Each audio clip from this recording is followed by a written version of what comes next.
सलमा घर का एक एक कोना चमका दो, अब मेहमान आने वाले हैं। घर की मालकिन की आवाज़ सुनकर सलमा रुक गई और उसने पूछा, मेम साहब आज कोई प्रोग्राम है क्या? तुम्हें नहीं पता? आज दिवाली है। अच्छा। हाँ बेगम जान, हमारी यहाँ की चच्ची जान कह रही थी। पर सुनने में आया था कल दिवाली है। अरे दिवाली क्या क्या सलमा, वो तो बदलती रहती है। पर तुम्हें भरोसा ना हो तो कैलेंडर देख लो ना, बहस क्यों कर रही हो? मालकिन के चेहरे पर तनाव सा देखकर सलमा चुप हो गई। घर का सारा काम समाप्त करने के बाद सलमा मालकिन के पास गई और फिर चुपचाप आशा भरी नज़रों से उन्हें ताड़ने लगी। मालकिन कुछ चीज़ें इधर उधर कर रही थी। सलमा ने सोचा चुप रहना बेकार है। उसने मालकिन से कहा, बेगम जान आज दिवाली है। हाँ। हाँ वो तो है। मालकिन बिना उसे देखे बोली, आज दिवाली है तो हम सोच रहे थे अगर कुछ पैसा मिल जाता तो हम मुस्कान के लिए कुछ लिए जाते। इतना कहते हैं मालकिन के दो बेटे आ गए और लड़ने लगे। मम्मी देखिए ना, पटाखे खत्म हो गए और हमें और चाहिए और मंगाइए ना। मालकिन बड़े प्यार से उन्हें पुचकार कर बोली, अभी पापा आएंगे तो ले आएंगे, अभी जाओ बाहर खेलो, जाओ जाओ जाओ, चले जाओ। इसे क्या करोगी सलमा? वो सलमा की तरफ मुड़ी और बोली, देखो आज त्योहार का दिन है, हमें भी तो पैसों की ज़रूरत पड़ेगी। और वैसे भी मुसलमान हो तुम, ये दिवाली का त्यौहार तुम्हारा थोड़ी है, ये तो हमारा त्यौहार है ना, हिंदुओं का। तो पैसे की ज़रूरत कहाँ आन पड़ी? बेचारी लाचार सलमा आगे कुछ न कह सकी। उसका गला रुंध सा गया। वो चुपचाप बिना कुछ बोले अपना झोला उठाकर घर की ओर निकल पड़ी। शाम का वक्त था, उसकी आंखें नम थी। वो सोच रही थी आज पैसे ना मिले तो सही, पर मुस्कान को खाना ना मिला। बेचारी को पोषण से परेशान है, शरीर सूख सा गया है। जिन आंखों में चमक होनी चाहिए उनमें अंधेरा छाया हुआ है। जिन हाथों में गुड्डे गुड़ियों का ब्याह रचाना लिखा था वे अब उठने में भी असमर्थ हैं।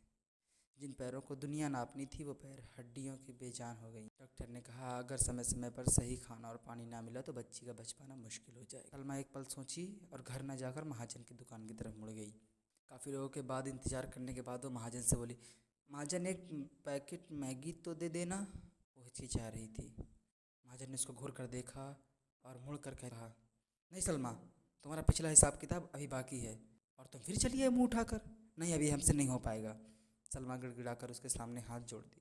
महाजन आज त्योहार है, मना ना करो, मुस्कान घर पर भूखी है, बैठी है।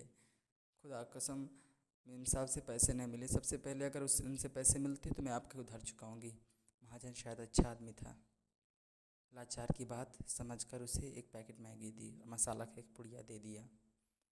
सलमा शुक्रिया शुक्रिया की रट लगाने लगी। वो अपनी नन्ही मुस्कान को सारी खुशियाँ देना चाहती थी जो वो चाहती थी, और मैगी उसे बहुत पसंद थी। शाम हो चुकी थी। वो घर पहुंचते ही मुस्कान से लिपट गई, उसके हाथ में मैगी का पैकेट दे दिया। मुस्कान तो जैसे खिल सी उठी, आज वो मैगी खाएगी।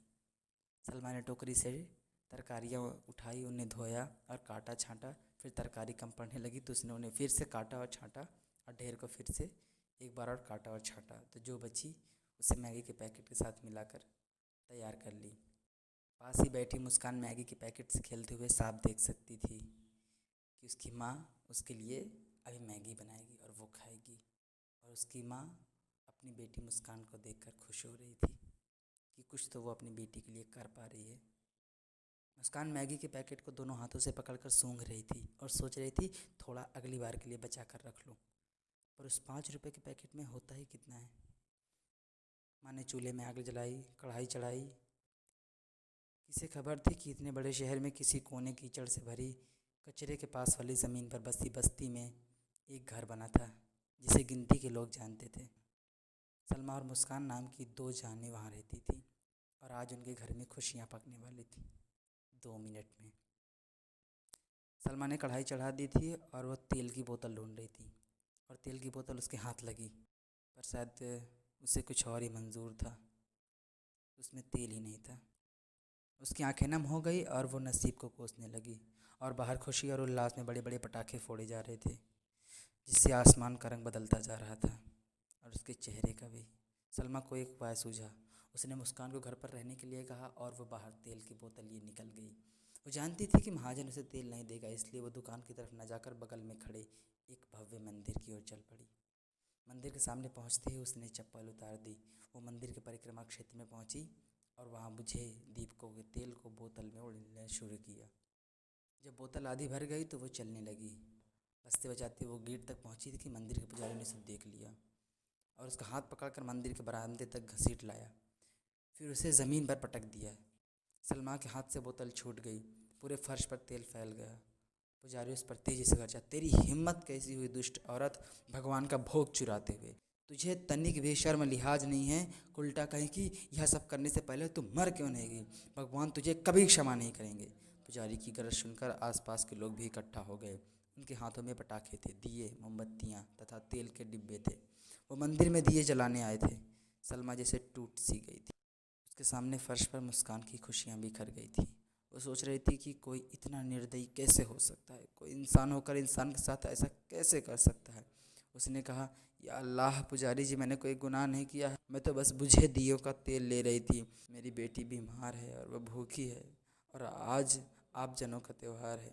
पुजारी जी मुझे बख्श दो और जाने दो, वैसे भी मैं बुझे दियों का तेल ले रही थी, जो बाद में व्यर्थ ही फेंका जाता या फिर जलकर हवा हो जाता।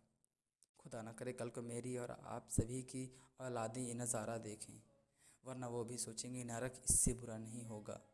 सलमा की बात बीच में ही काटते हुए पुजारी ने कहा, गुनाह तो तूने किया है, और उससे भी बड़ा गुनाह तूने ये किया है कि तू मुसलमान होकर मंदिर को भ्रष्ट करने चली आई। सलमा ने रोते हुए अपने आंसू पोंछे और जाने के लिए उठ खड़ी हुई। उसे अब कोई उम्मीद नहीं थी इंसान से, इंसानियत से, या फिर उस मंदिर में बैठे भगवान से। मैं मुसलमान हूँ या कोई गुनाह नहीं है, इतना कहकर वो जाने लगी। तभी पीछे से एक आवाज़ आई, आंटी रुकिए तो। सलमा ठहर गई। उसने आंसू पोंछे, पीछे मुड़ी, देखा वो एक बच्ची थी, मुस्कान की उम्र की रही होगी। उसने अपने तेल का डिब्बा सलमा के हाथों में थमा दिया और उसके कानों में कहा, आंटी इसे ले जाइए, इसे ले जाइए, वरना इसे भी भगवान पी जाएंगे। और इतना सुनते ही सलमा की आंखों से गरीब का मोती छलक गया।